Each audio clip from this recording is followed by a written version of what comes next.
Neville, you lucky I wasn't chosen Longbottom, is the true definition of it's in you, not on you. Because he lives by the mantra, I'm not gonna like this, but does it anyways. He has a lot of highlights, but some of my favorite ones are in book 1 when Harry, Ron, and Hermione are going out to go get the Philosopher's Stone. Neville's tired of them losing points for Gryffindor. So he tells them, yo, y'all aren't gonna go, like, sneak out tonight. You're not. And they're like, Neville, get out the way. And what does Neville do? I'll fight you. What's it get him? Pacificus Totalis. Yeah, whatever. It's an L, but those are like really his only friends, and he stood up against them. And even Dumbledore at the end of the movie gave Gryffindor 10 points for that because he said standing up to your friends is a bravery of a different kind. He stood with Harry when everybody was calling him the heir of Slytherin. His Bogart in book 3 was Professor Snape, and after getting dogged out by Snape in every class, Snape is his biggest bully. Even more so probably than Snape bullies Harry, he bullies Neville. He learned how to beat the Bogart, and that was kind of like his first magical feat in the entire series. Book 4, he finds out, like, I'm kind of nice in herbology, just like your boy. And he takes Ginny to the Yule Ball. Now, Ginny, regardless of how you feel about her in the movies, in the books, she was perceived as like a real looker. Like she was a baddie. She was like Hogwarts baddie. All the boys wanted Ginny. And Neville, you lucky I wasn't chosen Longbottom, took her to the ball. Dog. And also, everybody was on Harry's neck about the Triwizard Tournament. How'd you get in? Who'd you finesse? Who'd you finagle? Not Neville. Neville stood 10 toes with his boy. Book 5, though. Book 5 is where we really get active. Neville was never really good with his wand, but when Harry formed Dumbledore's army and started teaching the students Defense Against the Dark Arts, Neville started improving the fastest out of any of the other students. And we learned that Neville's parents are in an insane asylum because they were tortured so bad by Bellatrix Lestrange with the Cruciatus Curse that it drove them mad. Why did she do that? They were part of the Order of the Phoenix, just like Harry's parents. They deceived Dumbledore. They deceived Voldemort 3 times, just like Harry's parents. And we found out that Voldemort went to Harry's house because Harry was the child of prophecy. And one of the child of prophecies. Neville Longbottom was the other child of prophecy. And in my opinion, Voldemort's lucky he didn't go to Neville's house. But if Harry's love protection didn't disembody Voldemort after he tried to hit him, he was going to Neville's house. So anyways, Neville started learning really fast in the Dumbledore's army, and he started helping teach other students. Neville also was a part of a small group that went to the Ministry of Magic to receive Harry's prophecy. And when I tell you, boom, the kids, they're fighting. I have this whole scene like broken down in another video. You can go watch it. But when the kids are fighting the Death Eaters and they start losing, Neville gets his face kicked in, his nose broken, he's bleeding, blood from his mouth. And I forget which Death Eater, I think it was one of the Carrows, they got Neville like hemmed up, wand to neck, and they said, give me the prophecy or the boy dies. What's Neville say? Fuck him, Harry. Don't give it to him. Don't give it to him. Like he's ready to die about it. Mwah. Gets his wand broken in that battle. And then in book 6, he says his grandmother was so impressed his accolades at the ministry that she bought him a new wand because he was using his dad's old wand this whole time. Bro's wand wasn't even his wand, and he was still getting active regardless of if he wanted to or not. So in book 6, like he's a part of Dumbledore's army, like he's like a core member. He's patrolling Hogwarts when the Battle of the Astronomy Tower happens and, you know, Snape kills Dumbledore. Neville is out fighting Death Eaters. Like he's actively fighting Death Eaters, like 1v1s with Death Eaters. Not scared, probably scared, but like he doesn't need other people to back him up anymore. He's like, oh, it's going down, I'm on that. Neville's a soldier at this point. And when I tell y'all in book 7, when Harry, Ron, and Hermione visit Aberforth at his bar, and he is giving them a way back into Hogwarts, and Ariana goes into her portrait and comes back with a person, and it's Neville Longbottom. They said his eye is yellow and purple, swollen. He's got gashes in his face. He's beat to a pulp. His hair is overgrown. And Neville is like, I'm so happy to see y'all. And they're like, Neville, oh my gosh, what happened? He's like, I'm good. You should see Seamus. He's worse. Neville rebuilt Dumbledore's army. He's been training other students at Hogwarts to get active. Snape's the headmaster. The Carroll brothers are like ruthless out there. And Neville's defying them, talking crazy to them and just getting the snot kicked out of him. And they all know that Neville rocks with Harry and them. And he never gave up his location. He's loyal to Harry to the very end. All he kept saying was, I knew you guys would come back. Come on, bro. Neville became an organizer. Nothing moved in favor of Harry Potter at Hogwarts without Neville being in control of it. Then Harry gets there, meets Voldemort. They think he's gone. Voldemort comes and starts saying, who wants to come to this side? Come to this side. I'll give you the opportunity. Neville steps up. Ooh, who are you? And Neville, you know the speech. He was like, you're wrong. Harry's a better whatever. I can't remember off the top of my head. But Voldemort, everybody starts laughing at him, da-da-da-da-da. Pulls Sword of Gryffindor out of the sorting hat. Alts Nagini, and this act makes Voldemort mortal at this point. Everybody's charging. Harry jumps up, and that leads to Voldemort's demise. On top of all of that, gets married, becomes the herbology teacher at Hogwarts, lives a simple life after that as a simple man. Neville Longbottom has the best progression in any character in Harry Potter. And you can't tell me any different. There's not a character with more depth than Neville Longbottom from book 1 to book 7. But I'm willing to hear about it. Let me know what you think. Draco Malfoy really just needed a Sectum Sempra to the face and a hug. That's it. The boy just needed friends. Real friends at that. Not just inbred, my daddy know your daddy friends. If Neville is the epitome of being scared but doing it anyways, Draco Malfoy is the exact opposite. I love the theory that Dobby knew so much about Harry Potter because Draco told him so much about him while he was growing up, stories that he's heard, and he definitely was a fan. Draco is what happens when a Klansman's kid goes to public school and realizes to himself, my daddy was a little bit wrong about you people. Because he enters the story off rip on some blood purity superiority complex, tries to recruit Harry, calls Hermione a mudblood. Hand-me-down robes and red hair, must be a Weasley. And Harry don't rock with none of that, bro. He's like, these are my people. Like, so he rejects Malfoy, and from there, Malfoy doesn't even see bro as like an op for real. Like, that's his rival now. Like, his heart was broken for real. Because number one, his daddy said, when Harry Potter go to that school, you make friends with Harry Potter. Blew it. Number two, he was a fan. Like, he knew Harry was gonna be like that guy at Hogwarts, and he wanted to be his friend so bad, and Harry dubbed him. And this affects him so deeply that he decides that he's just gonna start bullying people that Harry rocks with. So, you know, Neville gets it a lot. And the Chamber of Secrets, he wishes Hermione was dead when she gets petrified. So much so that people are like, are you the heir of Slytherin? Did you open the Chamber of Secrets? And I think he was a little bit shook from that too. And what this essentially is doing is reminding people that his daddy was a Death Eater. And people are kind of falling into the place of like, are you also gonna be a Death Eater? Because you're carrying on those tendencies. Book 3. Remember when he got attacked by Buckbeak? And he was like, my father will hear about this. And they get Buckbeak sentenced to death. Yeah, he realized what kind of influence his daddy name carried. And he wasn't afraid to use it. And you say what you want about Draco, but his daddy was always going to ride for him. Nothing happened to Draco at Hogwarts without Lucius wanting to get to the bottom. Book 4, he wasn't really there. He wore a Potter Sense badge. You know, Harry's the op, so his champion is Cedric Diggory. But Malfoy is really just like a regular student at Hogwarts throughout this book. Not too much to talk about. But Book 5. Book 5 is really the turning point for a lot of characters. I'm realizing this. Big Draco. Big Draco.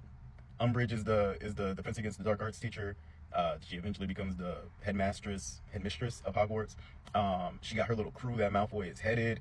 He's got influence. He's got power. He's a prefect. And he can now, like, get other prefects in trouble because he's a part of her squad. And he's really feeling himself.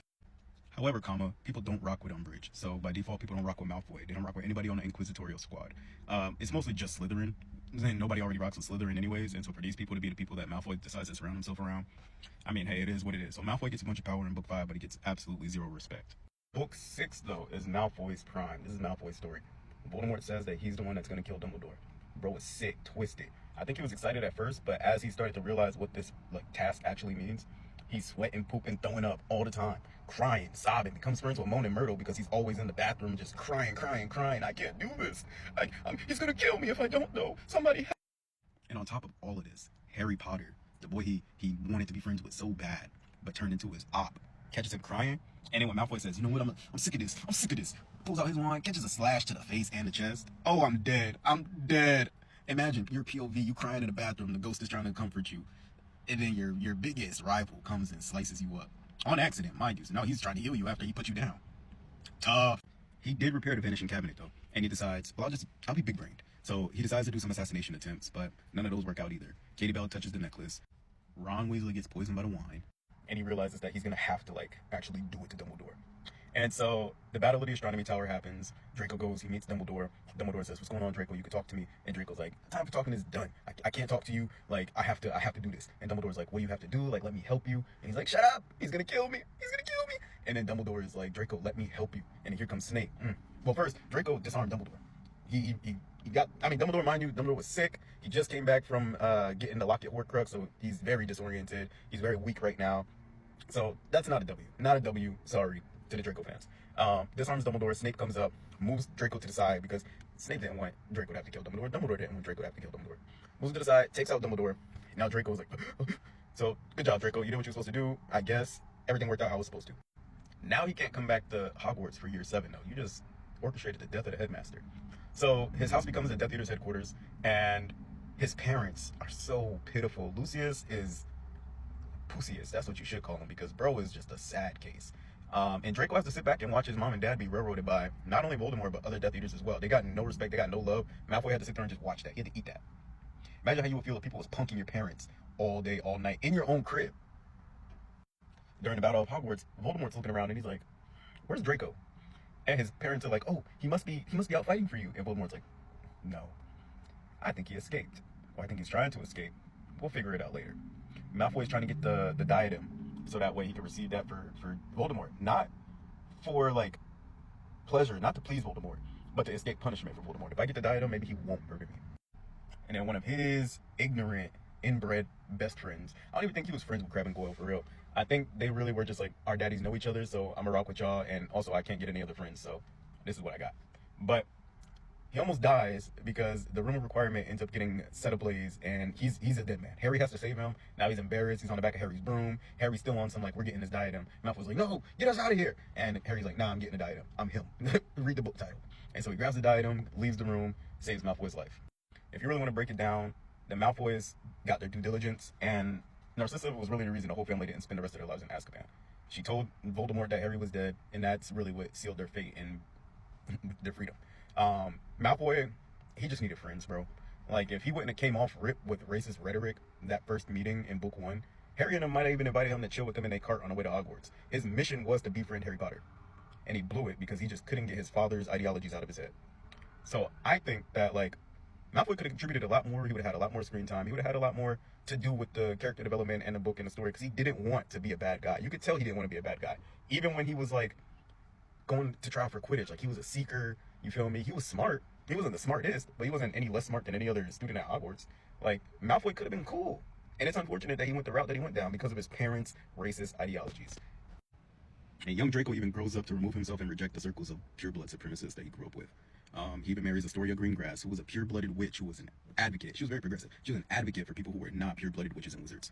Unfortunately, she did have a terminal illness. It was a blood disease, and pregnancy even accelerates this terminal illness, and they still decided to have a kid, and they raised their son Scorpius to reject pure-blooded ideologies and to be a decent human being. So I feel like, even though Malfoy didn't, not that we know of, atone publicly for the mistakes that he made growing up, the life that he lived as a teenager, becoming a Death Eater, plotting to kill Dumbledore, his atonement is raising his son to become a better person than he was. His atonement is marrying a witch that was progressive and for the people, essentially. And say what you want about him, but the boy just needed friends. He needed a spanking and he needed a hug. And that's what he needed. And I think Harry gave him both, low key. It said that Harry and Malfoy see each other whenever their kids are going off to Hogwarts, and they don't talk to each other. They don't speak, but they do acknowledge each other, you know. And it's just one of those things where it's like Harry saved his life twice. I think ultimately it was up to Harry whether the Malfoys went to prison or not, and Harry came in clutch and was like, no, like, these people, Lucius, and Malfoy didn't fight in the Battle of Hogwarts. They didn't physically hurt anybody, and then Narcissa came in clutch and saved her family. So what I will say is that even though I don't think you can fault the child for the sin of the father, and Malfoy did end up turning it around at the end, I'd say Malfoy is redeemed. I think Malfoy got his redemption. But some of y'all are real weird about how you feel about Draco Malfoy. And it's one of those things where it's like, it's worse than Snape. Like, I'm gonna give you the benefit of the doubt and call you a romantic, but some of y'all are creepy. And some of y'all be seeing the edits. I'm not this isn't Potter talk. This is me reading the Harry Potter books and talking about it. Let me just say that. But some of y'all I be seeing, because my algorithm is changing a little bit now that so many people who are in love with Harry Potter are like commenting and stuff, I think. Y'all are posting fan edits of a young boy, and like, you're sexualizing the child. I just want to say that. I want to throw that out there. Hit dogs will holler. If it don't attend to you, then, I mean, if it don't pertain to you, then it just don't pertain to you. But some of y'all, but that's it, the end. The last thing Snape said to Harry Potter was, look at me. So he could stare into the green eyes that everybody said reminded them of his mother before he passed away. Snape is a greasy incel that does not deserve redemption. You're not going to like this one if you're a Snape apologist or a romantic, but let's get into it. I want to start off top with Snape's upbringing because I get it. I understand trauma and how trauma leads people to be the type of person that they are. But we get Snape's memories after Nagini kirks him, and his dad is shown to be like neglectful, harsh, and like borderline abusive, and his mom is shown to be pretty unhappy. His mom is, I think her name is Elias Prince, and his dad is Tobias Snape. And his dad is a muggle, his mom is a witch, giving him potions, you know, the Half-Blood Prince story. But none of that gives Snape the justification to become the monster that he is as an adult. As a child, we know Snape grew up in the same hood as Lily Evans, mother of Harry Potter. But he more than just liked her. He was super possessive over her. He didn't want anybody else to have her. Even when he learned that she was magical and Petunia was not, Like, he wasn't rocking with the fact that Petunia and Lily had such a close relationship. In school, he never respected her autonomy. He never respected her choices. And when he was upset with her for hanging out with James and him, he called her a racial slur. He called her a mudblood. Like, come on, bro. That's not what you do for somebody that you're in love with. And because she chose his op, he spends the rest of his life hating James Potter, resenting Harry Potter, and just being a miserable old man. You know when kids get bullied growing up and then they end up becoming police officers? That's what Snape did. He joined the Death Eaters. He wasn't coerced. He wasn't forced. There was no reason for him to join other than the fact that he wanted to feel superior and he hated popular people. And also, I think a lot of people joined the Death Eaters because they felt like that was going to be the winning team. And if you think about it, it's the classic incel to radical pipeline. Happens every time. And so Voldemort is committing genocide. They're torturing people and muggles are being murdered. And Snape has zero problem with that until it is decided that it's going to affect him personally because Lily is a target. Voldemort said he was going to pull up on Lily, James, and Harry after Snape told him about the prophecy. And Snape asked him not to hurt Lily. And when he felt like Voldemort was going to hurt her anyways, he ran to Dumbledore. He defected and ran to Dumbledore. And Dumbledore said, "Can't you ask him to take the boy and the husband and leave her be?" And Snape goes, I did. I swear, I already tried. And Dumbledore was like, "What? You disgust me." And Snape is over here crying, boo-hooing. Mind you, logic, or ideally, he's probably not seen Lily for several years, probably since they graduated from Hogwarts. If Voldemort would have killed James and Harry, Snape would have been fine with that if he had let Lily live. Because the point wasn't to see Lily be happy, even without him. The point was to have her. Next, Snape taught at Hogwarts for 17 years, and he tortured students for 17 years. He's a bully. He bullied Neville endlessly. He tortures people.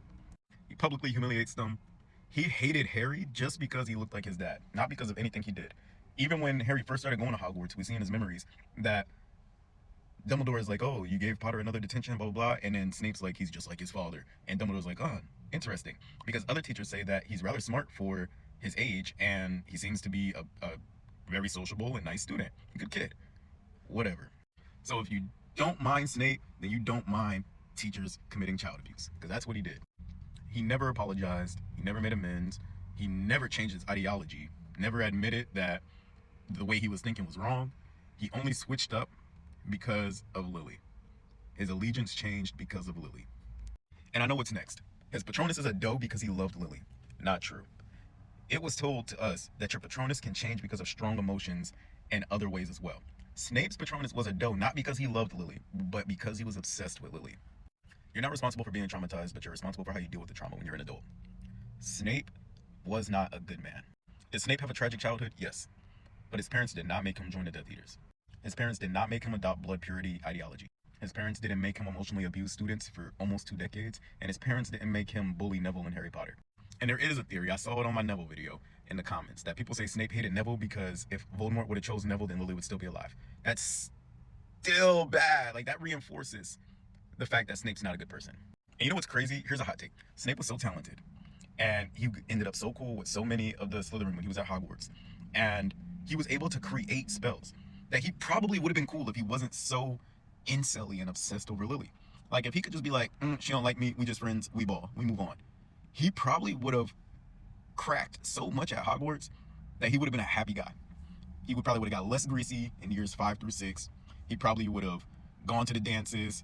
He might have been on the Quidditch team. He knew a lot about magic. He taught Lily a lot about the magical world, the wizarding world. And his potions, he would have been on par to being like a legend like Slughorn. And he fumbled because he's just a weird creep. Not to mention, his occlumency skill was one of the best in the universe that we've seen. And he could fly. The only other person that we were told could fly is Voldemort himself. Snape would have went down as one of the greatest wizards of all time if he just knew how to keep it in his pants and not be so weird. Like, bro would have had a card, like a wizard card in the frog pack. I know it. It's unfortunate. You can't win them all. You can call them blood traders, but you gotta acknowledge the purity. The Weasley family has got to be one of the most successful lineages in the Potter universe. The family has produced a Ministry of Magic reformer, a dragon expert, a curse breaker, 2 of the best inventors of their time during a war period, a war hero, a professional athlete, a journalist, and the killer of Bellatrix Lestrange. Let's get into it. Alright, so we're going to be going through multiple characters, so I'm going to try not to harp on one for too long, so that way this video isn't like 30 minutes long. But we're going to start off with the patriarch of the family, Arthur Weasley. Now, Arthur's daddy name is Septimus, and we don't know a lot about Septimus. He flew under the radar. He lived a pretty quiet life, but we do know that he married Cedrella Weasley. And Cedrella's maiden name is what? Black. So Arthur's related to the Blacks on his mama's side of the family. And so they were very welcoming of non-wizard beings like muggles and things like that. So if you remember the Black family tree, Cedrella's name is one of those little cigarette burns on the family tree. With Sirius and, you know, whatever, not Narcissa, Tonks' mom and all that stuff. So Arthur grew up knowing what an elite family looked like, but they rejected the privilege of pure-blooded families. And so he ends up growing up to write the Muggle Protection Act. And the Muggle Protection Act basically was what made it illegal for witches and wizards to bewitch Muggle artifacts to either deceive or harm them. Then he gets promoted at the end of the series, and he's the head of the detection and confiscation of counterfeit, defensive spells, and protective artifacts. Something like that. So bringing in the money, corporate job, big Arthur things. So throughout his life, he was in the Order of the Phoenix. He fought in both wars. He was ready to come to knuckles with anybody who came at his family, called them traitors, whatever. He survived an attack by Nagini, and he was able to raise a really fine family by marrying Molly Pruitt. And the most important of those accolades, of course, was marrying Molly Pruitt. So let's get into Molly. Now, Molly comes from another purebred family known as the Pruitts. And people are always saying that she's a little overprotective of her family and of her kids, but there's a reason for that. Both of her brothers, Fabian and Gideon, were in the Order of the Phoenix originally, and they both were killed by Death Eaters. Mad-Eye Moody even said that they fought stronger than some of the best wizards that he's ever fought alongside. So Molly's super traumatized by that, and her panic is not like doing too much. She's literally seeing what happens in war to her family members. Anyways, her magic really falls into like domestic magic. So she like has plates that clean themselves, brooms that sweep the floor on their own, things of that sort. That's called autonomous charms. And to be able to do multiple different autonomous charms requires precision, concentration, and focus. Who better to be the op that takes out Bellatrix Lestrange, who's a lunatic? She's very mentally unhinged. Who better than Molly Weasley to offer? Whether you believe it should have been Molly or not is a different topic for a different day, for a different video, but it is what it is. Their personalities are completely opposite, so the way that they perform magic, it just kind of makes sense that that's who was chosen to take out Bellatrix. She provided a safe house, medical care, communication, and stability to all the members of the Order of the Phoenix, to Harry Potter, and that's what wins wars. So Molly, big ups. So Arthur and Molly get married, and they have Bill, and Bill set the tone, head boy. He was that guy in charms, ancient runes, and defense against the dark arts. And after he graduated from Hogwarts, he went to go be a curse breaker. And so anytime the Order of the Phoenix really needed like a question answered on a curse, or they needed some information, they would hit up Bill. Bill would hit them back with the answer that they needed. Bong. He married Fleur, who is genetically a baddie. Like, no matter who you are, if you're attracted to women, Fleur is a baddie. It's just like a different race of like magical creature. I forget what it is. But yeah, marries her. Tanks a beatdown from Finner Greyback and doesn't get turned into a werewolf. He just has an affiliation for eating raw meat and things like that afterwards. He has scars on his face. Finner is not a light op. And right after being attacked, he goes right back to fighting. Cool. Next, Charlie. Charlie is a dragon expert. Charlie, it's one of the most dangerous jobs in the world. So is Cursebreaker. Cursebreaker is also one of the most dangerous jobs in the wizarding world. But Charlie is a dragon expert. And he's really him too. We don't know a lot about Charlie, but he's cool, I guess. Percy came in third, and Percy's the MAGA brother. Percy turned his back on the family to go support a system that doesn't love him back. They called his whole family blood traitors. Like, what's wrong with you? Yo, pussy, yo. Like, Percy, ain't no redemption for Percy from me. Like, he came back at the Battle of Hogwarts and things of that sort. But you know, let me tell you something. Percy made a joke, or he might have made a joke, who knows? But Fred thought he was making a joke. And in that little, oh, Percy, did you just make a funny? Boom! Explosion, dead Fred. Percy didn't do it, but he kind of did. I just can't prove it. Anyways, an academic, he got 12 OWLs. That's on Hermione level. He was a prefect. He was a head boy. He ended up working for the ministry. He was sucking that man. He was sucking fudge. He was sucking, what's his buddy's name? Rufus, Scrimmage, or whatever. And then the fat guy, Thickums, or Thaddeus, or whatever his name was. Percy was the worst brother. Everybody agrees. Whatever. Next, we got Fred and George. And people think that Fred and George play too much and blah, blah, blah. They're clowns. They're jokesters. Fred and George were revolutionaries. They did not respect academic authority. They didn't like being told what they could and couldn't do. They came to party whenever it was time to get active. They were in Dumbledore's army. They were in the Order of the Phoenix. They led the rebellion against Umbridge. They made Hogwarts ungovernable. This made the ministry have to look into what's going on at Hogwarts and make some changes. They made new magic. Skeeving snack boxes. Extendable ears. Panamanian or Peruvian darkness. Like, they were innovators. They're not the comic relief. Like, they really were revolutionaries. Unfortunately, we did lose one of them in the Battle of Hogwarts. Sometimes in war, soldiers fall. Rest in peace, Fred. And let's not act like they wasn't getting money. Weasley's Wizard Wheezes, bank. Come on now. They was getting bread. Anyways, Fred and George, they provided morale throughout the war. They kept smiles on people's faces. They led the Umbridge Rebellion. They dropped out of school, yes, but they didn't need it because they got rich anyways. Rest in peace, Fred again. Moving on. Next, we got Ron. I don't need to say too much about Ron. Y'all know Ronald. He was a keeper on the Hogwarts Quidditch team. He was an elite chess prodigy. Like, Harry Potter's boy. That was the backbone of the group. He provided some muscle as well at times. But let's really get into Ron. Member of Dumbledore's army. Member of the Order of the Phoenix. Fought at the Battle of Hogwarts. Destroyed Salazar Slytherin's locket. Spoke parcel tongue to open the Chamber of Secrets to get the Basilisk fangs. To destroy the cup, Helga's cup, Hufflepuff's cup. You know what I'm talking about, the goblet. Pulled Hermione Granger. Became an Auror. Started working at his brother's joke shop. Raised kids. Come on, bro. Ron was him. He might have been the most Himothy him out of the whole Weasley family. He was him, but whatever. Pick your fave. Next, and finally, we got Ginevra Weasley. And I know what you're going to say. Oh, did you know she became a professional Quidditch player? She did become a professional Quidditch player. And she was more than just Harry Potter's wife. I bet you didn't know that Ginny Weasley had the best bat bogey hex that Horace Slughorn had ever seen. Member of Dumbledore's army. And she wasn't one of the weaker ones. She was a duelist. Possessed by Tom Riddle in the Chamber of Secrets. Became a teacher for Dumbledore's army when Harry, Ron, and Hermione left Hogwarts. Fought in the Battle of Hogwarts, 1v1 Death Eaters. Wasn't holding her own, but went 1v1 with Bellatrix Lestrange before her mother stepped in. Ginny never shied away from action. She went to the Ministry of Magic in Book 5, fought there. She fought in multiple battles, all before she was 17 years old. Put some respect on Ginny's name. Ginny was really her. Married the chosen one, Harry James Potter. Had his kids, who I'm sure will be disgusting Aurors when they grow up. Especially, not their kid, but the god kid, Teddy. Ah, man, I'm sure he's going to be crazy. But we're probably not going to get that because Rowling is a cash grab gimme grifter. So, whatever. Those are the Weasleys. Let me know what you think. Who was your favorite? This one's going to be a little bit longer, but I am going to speed it up. Yeah, you guys, I need you to stick with me here because the next two people are not fan favorites. And it is what it is. And my takes on them are not going to be cool takes. They're going to be very hot takes. Peace. And in the words of Phineas Nigellus Black, I don't agree with Dumbledore on most counts, but you gotta admit, he's got style. So if you read the books, you understand that there's a depth to each and every character in this universe. And when it comes to Albus, Percival, Wulfric, Brian, Dumbledore, you gotta respect them. Yeah, you appreciate them. You may even like or love them. But it's always fuck them.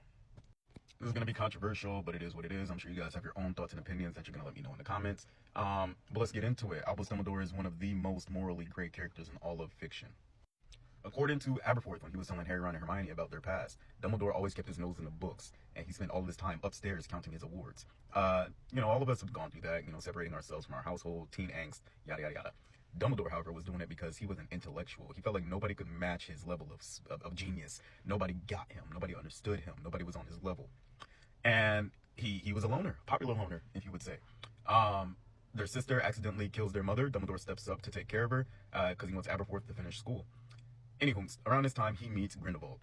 And boy, I tell you, Grindelwald matched his freak. They intellectually stimulated one another. They were able to bounce ideas off of each other. Grindelwald was the Dumbledore of his country. And they rode together, died together, bad boys for life. And this friendship blossoms into a bromance, and even eventually blossoms into a potential romance. And it's adorable, they're smart together, they're young, they're passionate. Everything about the Dumbledore-Grindelwald ship is ideal. Except the fascism part. Dumbledore and Grindelwald didn't care about blood purity when it came to superiority. It was just wizards. Wizards were better than everyone else. Wizards had more power, so they had more responsibilities, so they should have more control. But they wanted to rule benevolently. Like, hey guys, we're only on top of you guys because you just don't know no better, you're too weak, you're too dumb. So let the wizards take over. And their mission was to find the Deathly Hallows to be able to force this benevolency regime. They were fascist, or at least proto-fascist. And this kind of takes a way off the rails route because it's like, it wasn't about equality at all. It was, if you're a wizard, you're better than everyone else. Which is kind of not the Dumbledore that we meet later on, but we didn't know. And myself, like a lot of other people, truly feel like if Ariana didn't die by unknown hands, Dumbledore and Grindelwald would have succeeded in their plan. Ariana's death is the only thing that humbled Dumbledore and made him rethink everything going on. He got to really see what kind of person Grindelwald was following this as well. And Dumbledore and Grindelwald ended up battling. Dumbledore beats him. Grindelwald goes to Azkaban. And even though Dumbledore knew that he could still enact his plan, he chooses to walk away from it. And that's better, I guess. So again, we're like, because it's like, all right, you have the intelligence, you have the power, you have the superiority complex, but you still choose that, okay, I want to change my mind. But we do also learn that Dumbledore becomes super aware that his biggest weakness is power, his love for power, his lust for power. And this is why, unbeknownst to everybody else, he keeps refusing a position of the Minister of Magic, and he doesn't want any political gain. The highest political power that Dumbledore receives is becoming headmaster at Hogwarts, and that's really to keep an eye on the wizarding world. And if you think about it, if Dumbledore and Grindelwald actually succeeded in their plans, there's a reality where Voldemort doesn't exist, because Tom Riddle's superiority complex would be quenched if wizards were the dominant race. Kinda, right? I don't know. Let me know what you think. But Voldemort does exist, and that brings us to our next point. Dumbledore knew Harry had to die. And whether you want to use the word sacrificial lamb or not, he raised Harry up to be slaughtered. He manipulated Harry for sure. Like, he made Harry want to be who he ended up being. He manufactured everything. He told Harry what he felt like Harry needed to know instead of the whole truth. Even in book 6, Dumbledore is telling Harry, I made the mistake of not telling you everything. Or was it at the end of book 5? I made the mistake of not telling you everything. I thought you couldn't handle it. I didn't give you the choice to be able to shoulder all of this responsibility, all this other stuff. But Dumbledore only told him what he felt like Harry needed to know to persuade Harry to keep moving forward towards the end goal. Don't get me wrong, though. I don't think Dumbledore, even though a lot of his choices that he made didn't really matter about whether they were good or bad because he was fighting for a specific outcome, I do think he felt love. I do think he genuinely loved Harry. He loved Grindelwald. He loved his sister and brother. But it's absolutely conditional. If Harry would have off rip refused everything, Dumbledore would have been like, yo, we're going to do what we got to do anyways, bro. Like, now you don't get a say-so in this decision. But I do think everything worked out the way it did, and Dumbledore did feel genuine love for the people in his life. But you know what my favorite thing about Dumbledore is? He never claimed to be a good guy. He never claimed to be this hero. People put that title on him. Like, people say Dumbledore is the greatest wizard of all time, which could be true, but that doesn't mean he's the most morally good wizard of all time. Like, Dumbledore has never gone off anywhere saying, I'm doing this because of this. A lot of the time, he's only done work by himself, or he's delegated work to other people. And that's always less important work than the work that he's doing. Dumbledore never brought a team with him. He never brought a crew with him. He was always off being secretive. Dumbledore never claimed to be a person that you should put your faith in, your trust in, or trust to make the right decision. Because he was going to do whatever he felt like was necessary and whatever he felt like was going to get the end results that he was looking for, But what does suck, though, is if you look at Snape and how Snape lived his life after defecting and coming over to Dumbledore, he carries this, like, certain risk that, like, if Voldemort finds out I'm a spy, I'm dead. However, I loved Lily so much that I'm going to do whatever Dumbledore says because this is what has to be done. And Harry, again, whether you feel like he was being brought up for slaughter or not, like, everything that he was doing was risky. He was young. Like, he had a lot of responsibility, but don't forget he was young. And Dumbledore may feel like, oh man, like, I'm really putting people through this stuff. But that's just guilt. Dumbledore carried the guilt while they carried potential consequences. Like, they carried potential death because Dumbledore had feelings that things were going to work out certain ways. Even when he's talking to Harry, when he starts telling him more in books 5 and 6, he's like, well, this is my hunch, basically. This is my guess. I'm assuming this is why this is happening because of this. And it's like, a lot of people are putting their lives on the line. The Order of the Phoenix is putting their lives on the line because of a hunch that you have, or hunches that you have. And outside of book 5, which was kind of out of his control, Dumbledore hired the worst staff to teach the students at Hogwarts, which is also on the downside of this moral compass. Like Quirrell, to start off. Who the fuck is that guy? Like, apparently he studied at Hogwarts at some point, then he went on sabbatical to study dark arts. And then he gets hired as the Defense Against Dark Arts teacher. And Dumbledore even said that he knew there was dark influence on Quirrell, but he hired him anyways. And he just kept an eye on him. And he knew that Snape was counter-jinxing Quirrell. So, like, what's happening here? Number 2, Gilderoy Lockhart. Dumbledore knew he was a fraud. Why would you bring him on to teach DADA if you knew bro didn't know how to do Defense Against the Dark Arts? Number 3, Remus Lupin. I'm a Lupin stan. Like, I mean, hey, you win some, you lose some. Feel me? But you did hire a werewolf to teach the kids. He was a part of the Order of the Phoenix, so he did know him fairly well. But at the end of the day's got to end. You feel me? My boy. And Mad-Eye Moody was the only, like, legitimate Defense Against the Dark Arts qualified applicant that Dumbledore's hired with throughout the series. But it wasn't even Moody. Like, you let that one fly under the radar, big guy. Barty Crouch Jr. would have cooked everybody if he just had one bad day. So anyways, moral of the story, Dumbledore is not a villain. He walked away from fascism. He chose not to have absolute power. He believed that nobody should be ruling over everybody, especially himself. He let others choose their own fate, even if he gave them suggestions on what they should do. But he did use kids as pawns. He didn't tell people everything that they should know. He just told them what he thought they should know. He did choose the outcomes of people's lives. He did allow people to suffer that didn't have to suffer. And again, personally, like I said, Dumbledore never told anybody he was a good guy. Never claimed to be a good guy. So I would personally be on the side of he deserves his card. Cool guy, smart guy, talented guy, a very, very influential guy. But at the end of the day, fuck him. Too easy. Hermione Granger, the brightest witch of her age, the brightest witch in her class, the one who told us it's Leviosa. We saw her use Alohomora to unlock the door, and then like Snape had a puzzle for them off rip, and she was like too easy. Mind you, Muggle-born. Parents are like dentists or something like that. Hermione, who set fire to the Devil's Snare. Ron gave her the idea, but Harry or Ron couldn't execute it like that. A lot of wizards older than Hermione wouldn't be able to execute it like that. Not only is she good with her stick, you feel me? She looked up Nicholas Flamel. She was able to identify him and associate him with the Sorcerer's Stone, or the Philosopher's Stone if you're British. In book 2, who figured out the basilisk was the one petrifying people? Hermione. Who made a polyjuice potion? Hermione. Now, did she muck up and turn herself into like a cat-human hybrid? She did, but she made the polyjuice potion and it worked for Harry and Ron. One of the few Hermione always catches the worst elves. I'm not even going to hold you throughout the whole book series, but one of the first elves that she did catch was becoming petrified. She was down for months. Unfortunate. You got to eat that one. Hermione, who took every class her 3rd year using the time turner, who helped save Sirius and Buckbeak, who in book 4 found out Rita Skeeter was an unregistered animagus. If you know, you know. Hermione, who became an activist by starting SPEW and started advocating for the rights of non-wizard magical creatures like house elves. Dog, Hermione, who helped co-found Dumbledore's army, who did the jinx on the sign-up list, so if anybody snitched, they had permanent facial disfiguration. The same character that tricked Umbridge into going into the Forbidden Forest and getting taken by the Centaurs. Hermione, who, this one y'all might have to check me on, because I don't remember off the top of my head. I think she got 10 OWLs out of 12. I think there's 12. Anyways, she got almost like a 99% on her OWLs. She's very small, wicked small.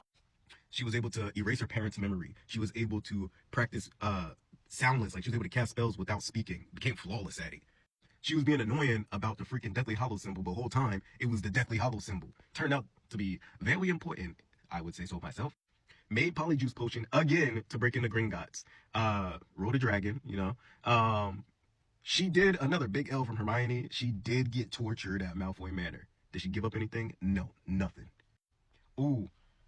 In book 5 at the Ministry, she got smacked. I think Dolohov was the one who cast it. It was like a purple flame spell, hit her right across the chest. They thought she was out of here, but she was just unconscious, but she was almost out of here. So she'd been to battle multiple times. Some would say she's one of the leaders of the resistance. Some is me. I think she's one of the leaders of resistance. I know it. Out of the 3 of them, she's the only one that went back to Hogwarts to finish and get her degree. She ended up changing the rights for house elves after graduating from Hogwarts. She joined law enforcement. She became the Minister of Magic. Muggle-born Hermione Granger, the Minister of Magic. Don't sleep on Hermione. SPEW, you know. Sometimes we gotta understand that in life there are winners and losers. And a lot of the time, popularity favors people who just so happen to be dickheads. So with that being said, today we're talking about the Marauders. So I'm gonna kick off the group with James, the most popular out of the 4. James grew up super privileged, super wealthy. His father, Fleamont, invented the Sleek Easy's hair potion. And we all know how people, love going to Turkey and getting hair transplants. Imagine you could drink a potion or rub it on your head and you just got a full lock of hair. Bald people love putting on new hair. So that amassed him a fortune. That's why Harry's got all that gold in his vault whenever he learns that he's a wizard. It's because his granddaddy invented the Sleek Easy's hair potion. Cool. James's parents also had trouble conceiving, so when they were finally able to have a baby, they worshipped the ground that he walked on. They praised him, they loved him, and boy, when that child started showing inclinations of being magically talented, like better than other children his age, they knew he was about to tear it up at Hogwarts. And he did. He got instantly put into Gryffindor, and he became friends with Remus Lupin and Sirius Black very shortly after. And so they're running around, blah, blah, and they find out, oh, we're better than a lot of people. So James and Sirius in particular became bullies at a very early age, bullying people just because of how they looked or because they were different, or like they said in the memory in book 6, because they were bored. So James is kind of a dick, and it's unfortunate, but whatever. Eventually they meet Peter Pettigrew, and after Remus is found to be a werewolf, the group decides that they want to run around with him whenever it's that time of the month. And so they all study on how to transform into animals. and James's animagus is a stag or a deer, the buck with the horns. And he's very naturally inclined to this. Like, it's super easy for him to learn how to do this, and it is what it is. And so going into year 7, James is said to have matured a lot. You know, he starts dating Lily Evans.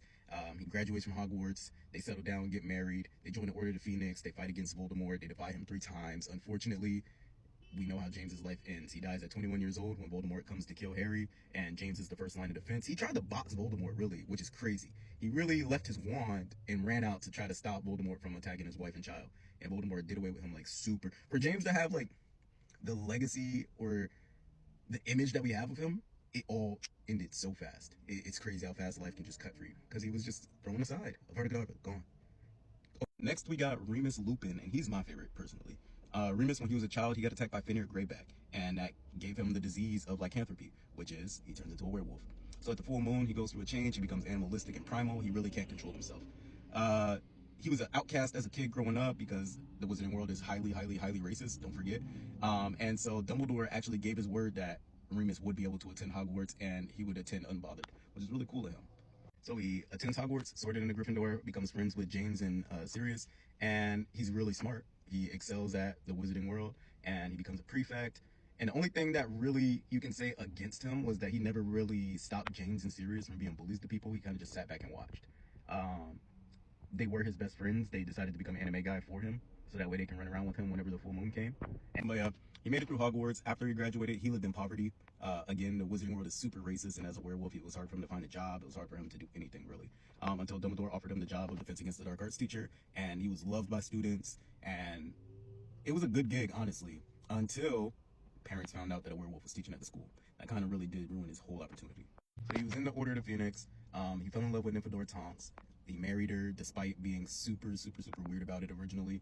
He got her pregnant. He tried to run off on the baby and her by joining Harry, Ron, and Hermione to hunt Horcruxes.